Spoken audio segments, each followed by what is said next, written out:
Okay, so we're going to go a little bit more in depth in terms of how to set up a nice, snazzy little overlay to maybe give this a little bit more spice. Because as nice as this is, as nice as we've got the visual and the audio set up, you don't necessarily have to have spiffy little extras on there. As long as, of course, everything functions normally and people can hear you and see you and there is some content to view.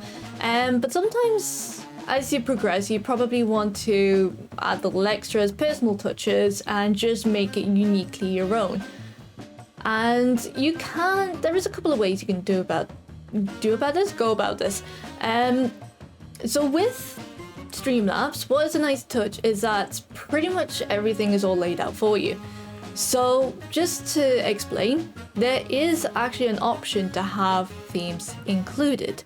So if you select on here, you don't necessarily have to. Oh no, the user. Oh, thank you. Thank you, Streamlabs. So disregard that. So with the themes, there are themes that you can use to add onto your stream. So of course this is preset builds by other people. Of course you do get your layouts, you get your alerts, you get all the nice snazzy little things. So as an example here, we'll have a look at this one. So of course you have your webcam box, your alerts, your little extra bits and bobs all included in there that you can just pretty much use. And it's nice. The only problem is though, is that with these, they are a part of a Prime subscription with Streamlabs. So you would be very, very lucky if you can find something that is available for free. I'm not going to lie to you. Unfortunately, things do cost. So if you are a part of Streamlabs Prime, go for it. If you're not, but you do have the money, and it does save you a lot of hassle because, of course, they're all pretty much paid, pretty much pre-made, and of course, because somebody has made for them, luckily with the Prime service, it'll mean that money go back into them for their efforts. But if you're just starting out, I would not worry too much about these because you don't want to pay too much out of pocket for something that, as nice as it looks, you could probably in time be able to do all this yourself. As long as, like I said, as long as the basics are there that get you going, you don't have to worry about stuff like that. But in case you do want to add those little bits of extras, we'll start with, of course, general images. Okay, so you can add images to an overlay, to a scene, to make it a little bit snazzy. I would say if you did want something a little bit special and you're not sure about how to do it, there are tutorial and guides on learning how to, of course, do Photoshop and Clip Studio Paint and dealios to make up something a little bit something for yourself. I would probably say it's probably worthwhile looking into it. I could maybe do a tutorial in how to do it if people like these tutorials. But as long as it's a PNG folder, at least, then you should be good, really. Because, of course, as much as it's nice to have an image, you do want to see what is all in the content on there. So, for example, what you would do is you just go to your image. So this is for any kind of, the majority of kind of overlays. You just go to image, and of course it does support, of course, your GIFs, your JPEGs, pretty much all the regular formats that you would be likely to use anywhere else. So with this, we'll just type in overlay, add source, and then you just, of course, search for it just as you would for any other image that you were uploading. And please excuse the mess that is in this folder. This is pretty much where all my stream stuff is. Bit messy, I know. I did try to tidy it up. I accidentally deleted my own transitions. That was a whole thing. But as you can see, it is a transparent background. So this is a nice little thing about PNGs, is that you can make them transparent. So you can make a border, but of course make it so you can still see everything that's in there. like I said, it's not imperative to have stuff like this. It's not super important, but in time you will figure things out and you will want to make it a little bit more personalized. This bit here you don't have to worry too much about unless you're running on a laptop or a computer that is about as old as the wheel. It just basically means that when the scene isn't in use, it just pretty much unloads the image, so it doesn't use up as much processing power. So you don't have to worry about that if you're in a high-spec computer. But like I said, if you're running something about the old of the Earth itself, then I would suggest selecting that. But yeah, when you got it in, that is a little something there. And it doesn't have to be a border. It could be just a nice little logo somewhere in the screen, or a nice little picture or something. I don't know, it could be anything. It doesn't have to be, of course, specifically a border, but we're just using this as an example. Also, with, of course, sources as well, you can actually adjust them. So that's what these are for. These are what these are for. Get my words out, excuse me. So when you have these pixels, it just basically explains about how much distance pixels from the actual border it is. So of course, the wider that is, the less space of pixel between the thing and the border. But of course, you can always resize it, play around with it, fiddle along with it. Thankfully, Control-C is always a thing. So you can always just undo what you did.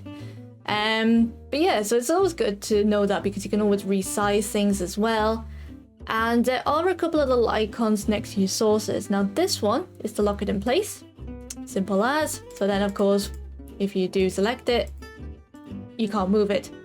And of course this one is just to view it. So if you have it clicked and there's a little line through it, it means it's not visible. Click it again and it's visible again. Just like that. Now, a lot of streamers do have a nice little extra touches, which is what I'm going to go into next. So with your extra touches, which would be your widgets, these lovely widgets, these are all done by Streamlabs. So if you select one of these, you will get a nice little settings thing to change it however you please, because this is all arranged by Streamlabs themselves. If you're wanting to add something extra to it that isn't supplied by Streamlabs, the browser source is where you would go. Now, the browser source does get a little bit convoluted from time to time, but it's not a necessary thing to do when you first starting out. So this is, of course, all the extras that isn't supplied by Streamlabs. But if you decide to progress to another OBS system and you want to, of course, move any of these features, then you would have to use the browser source from there. So none of these would be available on another OBS system. It would be primarily for the browser source. But of course, that would just be all the information from the website where this is all supplied. So don't worry too much about browser sources just for now. But I'll go into widgets. So a nice little touch that people like to have is alerts. So alerts, of course, come up when a follower decides to follow you. Whenever you get bits, whenever you get subscriptions, donations, hosts, raids, anything like that, it comes up through the alert box. So to add this, you of course, again, you select your add source and of course add the source, give it a name, and then you get hit with this. Now, it does seem a little bit daunting. All you just have to worry about, of course, is just where to look. So with these, you don't have to worry about personalizing these just yet because they are very much already there. So you do have a default bit setting. Of course, you do have specific animations. So no matter what comes through, you will have something there that's available that you can use. And you can customize these as you go along. So say, for example, you know, basic, when you're starting out, all you would have to worry about is follows. So bits, donations, subscriptions, those things come with an affiliate. So of course, you would have to meet some requirements before that, so you don't have to worry too much about those yet. But your followers, your hosts, and your raids are the main ones that you would be most likely to get. So we'll go with follows first. So if you select on the follows, of course, you got this nice little dude just running away from something, probably from existential dread, most likely. So say for example, and this is handy as well, when you can actually test out the widgets here. So when you click on this, it shows up exactly how the animation would run. So if you wanted to change the layout of how it looked, so say for example, you want the text next to any kind of animation or anything that you have, you could select that. And it, well, okay, maybe in this instance, it probably wouldn't work. But of course, when you see it, it should change it up on here. So there you go. So it's a little bit behind, but it is doing that eventually. So yeah, I kind of like that, so I'm gonna leave that. But what you can also do is change the details. So of course you can change the text. So what the text says. So say for example, name has entered the ring. So, you know, you want to have a new fighter, and of course you can change the text type as well. So the one I usually like to use is Amatic SC. So when you do that, it then comes up slightly different. Actually, I want to change it back to that because I like that one. There we go. So as you can see, it's changed the text, it's changed the text type, what it's saying. So you can make it a little bit more customized there. And you can change the size, the weight, and the colors that you can use as well. Not only that, but you can also change the GIF or the animation that you would like to use and the sound itself. So, of course, I have some nice, lovely sound effects. So if you click on the change media bit here, it'll come up with this, and you can upload things onto there. So say, for example, I want to, I don't know, let's go with, we'll go with a classic, the anime WoW, okay? So if you upload it, okay, maybe it doesn't want to do that. I think I selected the wrong button. Excuse me, it's been a while. So find that sound up again. You click drag and drop. Where are you? Why is that working? I don't.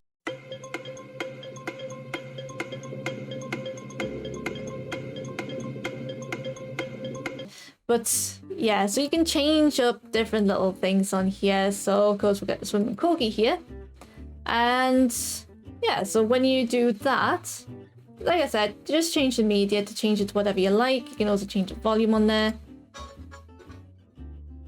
And it does that. So it changes it all up. And if you like it, then cool, you click the done button. You can also change how the animation plays. So if you wanted it bounced up, you can do it like that. And that's how it will work. When you click done, you can also change it around to wherever you like. So if you like it in the middle of the screen, you can pop it there. And then when you're done, just lock it in place. And that's how it would play out when you stream. And of course, when it comes up as well, you can also see that there's an alert box volume here too. So you can change this, how that plays out. Of course, with these as well, just a heads up, you can actually change them to the volume. So if you find that the peak go into the red, you can just change them down to however you like the sound. And yeah, so you can also add extras on there. So say for example, you wanted a follower goal. So if you wanted to make a point that you need to hit 50 followers to get to affiliate, you can do that. So you can put your followers in. Or I would say if you're just starting out, start with your simple goals like 10, 20, 25, 30 kind of followers all the way up to 50. And of course you can also get your event list, so that notifies about who's done what. So that covers of course donations, subscriptions, follows, bits, hosts and redemptions. You also get your jar. So that throws in all your biddies and of course your hosts, your follows, all the little bits and bobs.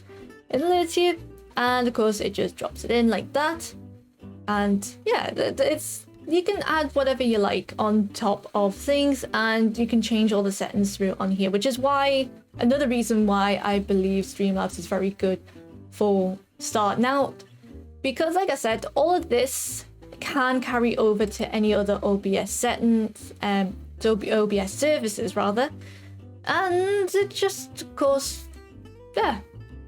So you can personalize it out. You don't, like I said, you don't absolutely do not have to have anything super spiffy or eye-catching to begin with, but as you go on, you will want to learn how to do things. You will want to personalize it up more, and as you go along, you will build all of this up. So don't worry about being super snazzy, super eye-catching to begin with. It will come in time. Okay? So yeah, that's about it for getting all the extra little bits and bobs on there.